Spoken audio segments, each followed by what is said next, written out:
新的小蜜蜂，蛇五保三带蛇女，嗡嗡嗡嗡嗡。新的构筑长啥样？长这样。为啥这个版本要这样拼？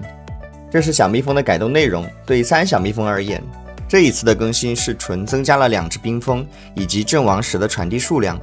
冰封的伤害几乎没有变化。对5小蜜蜂而言，这次的更新相较以前减少了1只冰封，虽然增加了阵亡传递数量，但5个小蜜蜂单位里只有2个是前排单位，只有它俩的其中1只死掉后，冰封传递数量增加的收益才会显现。而如果2个前排都被突破，那冰封传递给后排也活不了多久，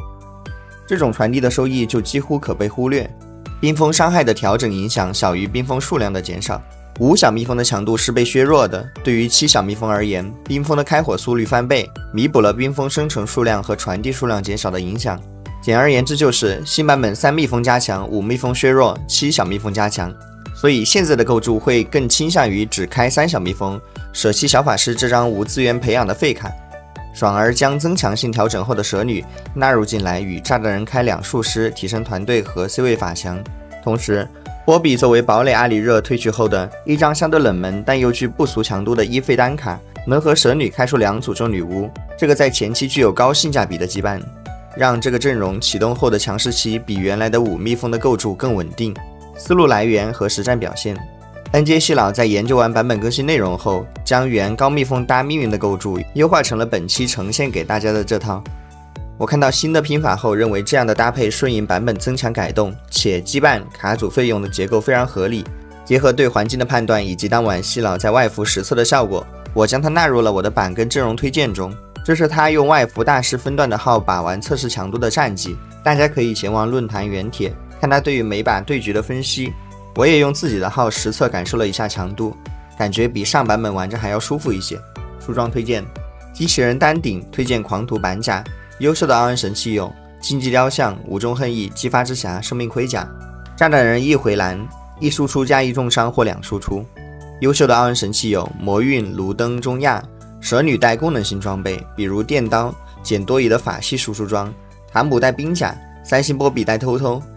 强化符文选择和上版本的思路一致，需要发挥体系卡和羁绊在2星时的3阶段强势，就需要给 C 位、坦克位满装，所以强化符文以装备类为主。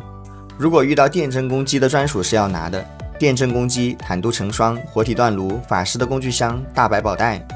特别的，坦度成双虽然会牺牲一个后期的命运，但系老认为能大大加强前排机器人的坦度，在2到4阶段更能打出强势。玩法节奏：2阶段不 F，3-1出野卡4级大搜1波到30块左右，直至场面基本全2星，而后在5级慢抽3星布里斯、吉格斯，约在4-1出野后双3上人口，5人口上3个小蜜蜂加蛇女、波比，6人口补2重装，7人口将重装单位换成人马或塔姆加阿里。电阵，努努和大嘴谁多用谁，如果贪大嘴的攻速，可能会在对阵剑姬、贝雷亚这种对扎堆单位威胁大的棋子时吃亏，且多余的装备养蛇女的优先级高过于大嘴。早期的女巫也可以用左一带波比开，看数量来决定要哪边。它同时可以和阿里开2学者，所以如果要做一个2费副 C， 采用这套构筑时，可以选蛇女或阿里中数量多的那一个来培养。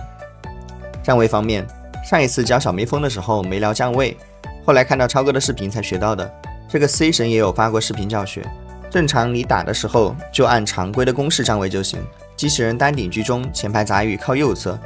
炸弹人站第3或者第4。在决赛圈或者你认为需要针对站位的时候，你可以这样偷后排。如果敌方的关键 C 位站右上角，炸弹人站第3，机器人站 A3， 第2排最右边放副坦，其他杂鱼前排往机器人的左下方堆，偷敌方左上角的 C 位，炸弹人站第5，机器人站 A5， 第3排最左边放副坦，其他杂鱼前排往机器人的右下方堆。